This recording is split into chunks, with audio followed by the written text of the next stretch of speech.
If you find yourself in one of those days where you're just sitting there with some time on your hands and you don't know what to do, you should open your camera and record something. Making videos is really fun and it's a creative way of spending your time, and who knows, you may be able to create a side hustle for yourself as a digital marketer or an influencer or whatever they call it. I mean, that's how I got started back in 2016. I wasn't really a fan of making videos because they require a lot of effort, audio, video, lighting, and stuff like that. So I got started with blogging. I mean, you could be in the noisiest of environments and you could still write a great article, right? So that's what appealed to me.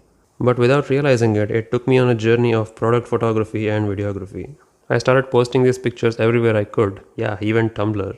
And surprisingly, I started getting some attention by 2017. I started getting some products just for the sake of getting some photos and videos for the manufacturer. I got stuff like men's grooming accessories, healthcare and fitness accessories, and that's why I decided to make a channel here in the first place, because I am making these videos on the side anyways, and I can post them wherever they want. The manufacturers wouldn't mind because it will be like free publicity for them. And yes, I do get paid once in a while for making a video, but that's just the video of showcasing a product. It's not a review or anything. These are usually videos that you see on their Instagram page or on their Amazon seller profile or something like that. They are not any endorsement by a reviewer or something. They're just a product showcase video. And I realized while I was doing it that it's incredibly fun. That's what she said.